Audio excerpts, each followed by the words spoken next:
కూడా మాట్లాడి చాలా అసలు ఇంట్లో కూడా చాలా ఇష్యూస్ క్రియేట్ చేసింది ఆవిడ గురించి మరి మీకు తెలుసో లేదో నాకు తెలియదు. మరి ఆవిడకి ఉన్న ఈ పదవి దాహంతో నన్ను ఒక పావులా వాడుకుంది రాజకీయాల్లో, నన్ను వాడుకొని నన్ను ఇలా చేసింది. ఏమి ఈ 25 years లో శ్రీని గారు చాలా మంది లేడీస్ తో పాలిటిక్స్ లో చాలా మంది పొలిటీషియన్స్ లేడీస్ తో ట్రావెల్ చేస్తూ ఉంటారు కదా, చాలా మంది ఎంపీటీసీలు ఉంటారు, ఎంపీపీలు ఉంటారు, ప్రెసిడెంట్లు ఉంటారు, అందరూ లేడీస్ ఉంటారు. ఎప్పుడు చాలా మందితో లేడీస్ తో మాట్లాడతారు, మరి అందరు లేడీస్ తో మాట్లాడితే నన్నే ఎందుకు ఆవిడ ఇచ్చేయాలి, ట్రాప్ చేయాలి? ఆవిడ నన్ను ట్రాప్ చేసింది, నేను శ్రీని గారిని ట్రాప్ చేయడం కాదు. ఈవిడ నన్ను ట్రాప్ చేసి నన్ను ఒక పావులాగా వాడుకొని ఆవిడ టికెట్ పొందడానికి నన్ను యూజ్ చేసుకుంది ఆవిడ. నేను ఎవరిని ట్రాప్ చేయలేదు. ఏంటి రాజకీయాల్లోకి వస్తే ఎవరైనా రాజకీయాల్లోకి వస్తారండి. మొన్న ఎలక్షన్ లో ఫస్ట్ ట్రిప్ నిలిచిన వాళ్ళు కూడా గెలిచారండి, అదంతా లక్ అండి. రాజకీయం మా చిన్నప్పటి నుంచి ఉంది, రాజకీయం చేయాలంటే ప్రతి ఒక్కరు రాజకీయాలు చేయగలరండి, దాంట్లో ఏముంది. పూర్వం నుంచి మాకు వచ్చింది, ఇవన్నీ ఎందుకండి కబుర్లు. ఎవరు ఇప్పుడు ఓకే మీరు ఆ క్వశ్చన్ అడిగారు కదా సౌమ్య గారు, శ్రీని గారిని ట్రాప్ చేశారని. శ్రీని గారిని ట్రాప్ చేయాల్సిన అంత అవసరం నాకేముంది?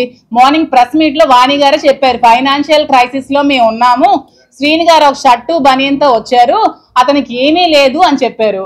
మరి ఏమీ లేనప్పుడు, అతని దగ్గర రూపాయి కూడా లేనప్పుడు అతన్ని ట్రాప్ చేయాల్సిన అవసరం నాకేముంది? ఒక 60 years అతన్ని ఏమీ లేని అతన్ని ట్రాప్ చేయాల్సిన అవసరం ఏముంది? ఫైనాన్షియల్ గా మేము వెల్ సెటిల్డ్, మా ఫాదర్ గారు వెల్ సెటిల్డ్, మా హస్బెండ్ కి ఒక 10 to 15 lakhs శాలరీ వచ్చేది, మా మాయ గారు వెల్ సెటిల్డ్. సో ట్రాప్ చేయాల్సిన అవసరం నాకు ఏముందండి? సౌమ్య గారు చెప్పండి.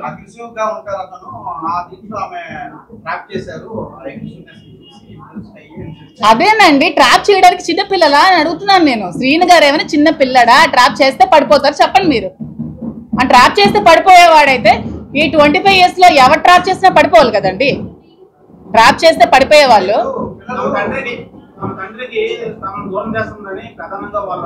తమ తండ్రి అన్నారు కదా, ఈ 2 years లో తండ్రి ఎక్కడున్నాడో, తిన్నాడా, ఉన్నాడా, ఇల్లుందా, ఎక్కడున్నాడో, ఏ రోడ్డు మీద ఉన్నాడో ఎవరికైనా తెలుసా? చాలా మంది వచ్చేవాళ్ళు కదా అతను ఇంటర్వ్యూస్ తీసుకోవడానికి. అతను ఎలాంటి సిచ్యువేషన్ లో ఉండేవాడో, కొన్ని రోజులు రోడ్డు మీద ఉన్నారు, ఆ విషయం తెలుసా పిల్లలకి? మరి అప్పుడేమయ్యారు పిల్లలు?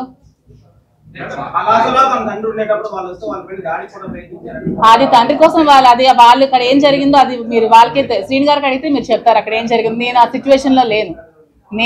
నాకు తెలిసింది ఏమంటే 2 years గా అతను చాలా స్ట్రగుల్స్ ఫేస్ చేసి ఇంటికి తాళం ఆవిడ వేసేస్తే నడి రోడ్ మీద ఉంటే మేము చూసుకోవాల్సి వచ్చింది. ఈవెన్ ట్రాప్ చేసి అంటారు కదా, ఎందుకు? ఓకే, శ్రీని గారికి ఏం ఆస్తుందో చెప్పండి నాకు అంటున్నాను నేను. శ్రీని గారికి ఉన్న ఆస్తి ఏమిటి? శ్రీని గారికి ఉన్న ఇల్లు వాణి గారికి ఇచ్చేసారు, శ్రీని గారికి ఉన్న ఫ్యాక్టరీ వాణి గారికి ఇచ్చేసారు, శ్రీని గారికి బ్యాంక్ బ్యాలెన్స్ కూడా 0, శ్రీని గారికి అంటూ ఏం ఆస్తి లేదు. సో నేను శ్రీని గారిని దేనికోసం ట్రాప్ చేస్తానో మరి వాళ్ళకే తెలియాలి. ఎక్కడ సంపాదించారేటో కొంచెం చెప్పండి నాకు కూడా, డీటెయిల్స్ ఏమైనా ఉంటే మరి ఏమైనా మీరైనా ఎంక్వైరీ చేయండి. నాకు తెలిసి శ్రీని గారు పాలిటిక్స్ లోకి వచ్చి నీతి నిజాయితీ ఉన్న నాయకుడు ఎవరైనా ఉన్నంటే శ్రీని గారే. అతను ఏమైనా కరప్షన్ చేయరు సంపాదించడానికి. అతని దగ్గర ఆస్తులు అంటూ ఏమీ లేవు, ఉన్నవన్నీ ఫ్యామిలీకి ఇచ్చేస్తారు. సో అతన్ని ట్రాప్ చేసి నేనేం లబ్ధి పొందాల్సిన అవసరం నాకు లేదు. నేను ఫైనాన్షియల్ గా వెల్ సెటిల్డ్, నాకు వైజాగ్ లో నాకు ఆస్తులు ఉన్నాయి. మా ఫ్యామిలీ వాళ్ళు శ్రీకాకుళంలో ఎవరికైనా చెప్తారు చాలా వెల్ సెటిల్డ్ ఫ్యామిలీ. అక్కడ అత్తగారి ఫ్యామిలీ కూడా చాలా వెల్ సెటిల్డ్. నాకంటూ ఫైనాన్షియల్ గా నాకు చాలా అసెట్స్ ఉన్నాయి. నేను ఎలక్షన్ లో 1 crore to 2 crores నేను ఖర్చు పెట్టాను ఎలక్షన్స్ లో. మీరు కావాలంటే క్యాడర్ ఎవరికైనా అడగండి, ఎలక్షన్ ముందు నేను ఎంత డబ్బులు ఖర్చు పెట్టానని చెప్తారు. నా పర్సనల్ గా నా అమౌంట్ నేను ఎలక్షన్ లో ఖర్చు పెట్టి ఎలక్షన్ చేశాను. సో దేనికోసం ట్రాప్ చేయాల్సిన అవసరం నాకైతే లేదు. ఇది క్లారిటీగా తెలుసుకుంటే చాలా మంచిది.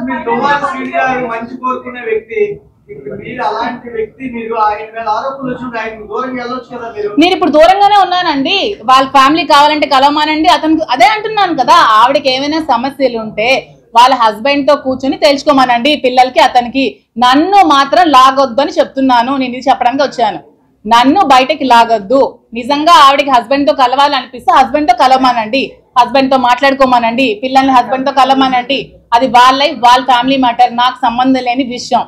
మేడం ఇప్పుడు ఒకటే అంటున్నారు, వాళ్ళు రాత్రి కూడా వచ్చింది, మా ఫాదర్ మాకు దూరం అయిపోయారు, మీరేమో ఆ ఇంటి నుంచి వెళ్ళిపోవాలి, మా ఫాదర్ మా దగ్గర అవ్వాలి అనేది వాళ్ళు డిమాండ్ చేస్తారు. అది మీరు కాదండి, నేను ఇప్పుడు ఇంట్లో ఉండట్లేదు, నేను అప్పుడప్పుడు వెళ్ళి వస్తున్నాను అంతే. వెళ్ళమనండి ఇంట్లో ఉండాలంటే. అది శ్రీని గారికి వాళ్ళకి సంబంధించిన విషయం అండి. అది మీరు ఏమండి ఎలక్షన్ చెప్తున్నాను నేను. అదే ఎలక్షన్ నేను 2 months నేను కాల్ సెంటర్ పెట్టాను అక్కడ.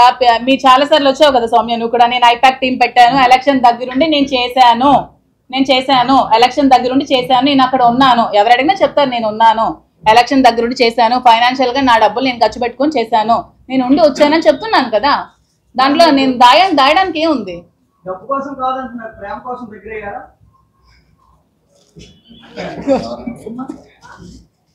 ఏంటి ఇప్పుడు వాళ్ళకి విభేదాలు ఇద్దరి మధ్య వచ్చాయి అంటున్నారు కాబట్టి మీరు ఆయన నాకు అన్ని రకాలుగా ఆదుకుంటున్నారు కదా మేడం, మీరు మీ డైవర్స్ ఇవ్వబోతున్నారు, ఏంటి భవిష్యత్తు ఏంటి? ఏమండి ఇప్పుడు సొసైటీలో ఇప్పుడు ఏదైనా ఎలిగేషన్స్ వచ్చాయనుకోండి, ఒక హస్బెండ్ కి దూరం అయ్యి ఒక ఒంటరిగా ఉన్న మహిళలు చాలా ప్రాబ్లమ్స్ ఫేస్ చేసుకోవాల్సి వస్తుంది కదా. అలాంటి ప్రాబ్లమ్స్ ఫేస్ చేసుకోకుండా సపోర్ట్ చేస్తానని చెప్పారండి, మీకు అర్థమైంది అనుకుంటాను.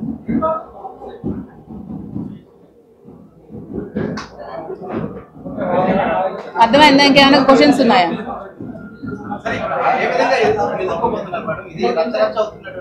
అదే నేను మీ మీడియా ముఖంగా మీ అందరికి దయచేసి రిక్వెస్ట్ చేసి నేనేం చెప్దాం అనుకుంటున్నానంటే, ఆవిడ చెప్పిన మాటలు నమ్మి నన్ను బజార్లోకి లాగదు. దయచేసి నా ఫ్యామిలీని, నా పిల్లల లైఫ్ ని తీయద్దు. నేను కూడా, నాకు 3 ఆడపిల్లలు ఉన్నారు, నేను ఆ 3 ఆడపిల్లల్ని పెళ్లిళ్ళు చేయాలి, పెంచాలి, చదివించాలి, చాలా లైఫ్ వాళ్ళకి చూడాలి. ఇంకా చిన్న పిల్లలు, వాళ్ళ లైఫ్ చాలా డిపెండ్ అయ్యింది, వాళ్ళు ఎంత సఫర్ అవుతారు. ఈ వీడియోస్ అన్ని చూసి అర్థం చేసుకోండి అని చెప్పడానికి వచ్చాను. ఆవిడేదో చెప్పిందని మీరు ఆ వీడియోస్ పెట్టేసి ఆవిడ చెప్పిందని నిజాలు అయిపోవు కదా. ఇప్పుడు నా పిల్లలకు నేను ఏం క్వశ్చన్ చేయాలి చెప్పండి? ఈ వీడియోస్ చూసి మార్నింగ్ నుంచి పిల్లలు అందరూ ఏడుస్తున్నారు, చచ్చిపోతున్నారు, నేను ఏం సమాధానం చెప్పాలి నా పిల్లలకి? ఇష్టం వచ్చినట్టు రాసేస్తారా? ఎవరెవరితో మాట్లాడరా? సొసైటీలో ఎవరెవరితో మాట్లాడట్లేదు, మీరు ఎవరెవరితో మాట్లాడరా? ఎవరెవరితో మాట్లాడట్లేదా? ఎవరెవరు ఫ్రెండ్స్ లేరా, రిలేషన్స్ లేరా?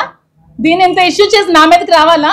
ఆవిడకి ఫ్యామిలీ ఇష్యూస్ ఉంటే హస్బెండ్ దగ్గరికి వెళ్ళి తెచ్చుకోమనండి, లేకపోతే లీగల్ గా ప్రొసీడ్ అవ్వమనండి, కోర్టుకి వెళ్ళి తేల్చుకోమనండి. అతనికి ఆవిడకి అది సంబంధించిన విషయం. నా లైఫ్ ని ఎందుకు మధ్యలోకి లాగుతారండి?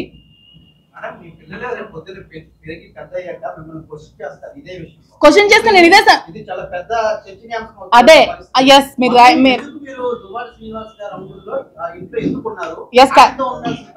Yes correct point, yes correct point. పిల్లలు క్వశ్చన్ చేస్తారనే ఇప్పుడు నేను శ్రీని గారితో ఉండదామని డిసైడ్ అయ్యాను. ఎందుకంటే ఇది వచ్చిన ఈ మచ్చ ఎప్పటికీ లైఫ్ లో పోదు. నేను చెప్పినా సరే ఎవరు నమ్మరు, నాకు శ్రీని గారితో నేను మాట్లాడలేదని ఎవరు నమ్మరు. ఎందుకంటే అది ఎంత స్ప్రెడ్ అవ్వాలో స్టేట్ లెవెల్ స్ప్రెడ్ అయింది.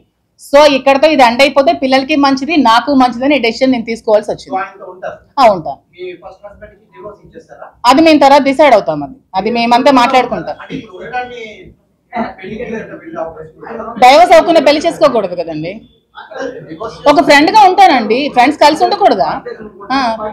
మీకు అమ్మాయిలు ఎవరు ఫ్రెండ్స్ లేరా? ఉంటాం కదా. ఏం మీతో ట్రిప్స్ కి రారా?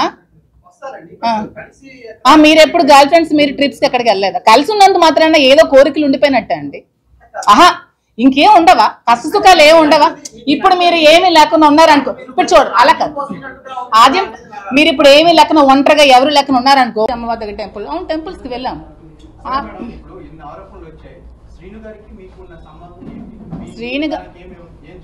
శ్రీను గారు మేమైతే పెళ్లి చేసుకోలేదు. ఎందుకంటే ఇల్లీగల్ గా పెళ్లి చేసుకోవడం అనేది చాలా తప్పు. ఎందుకంటే నాకు డైవర్స్ అవ్వలేదు, అతనికి కూడా డైవర్స్ అవ్వలేదు. సో మేము ఎక్కడ కూడా మ్యారేజ్ చేసుకోలేదు.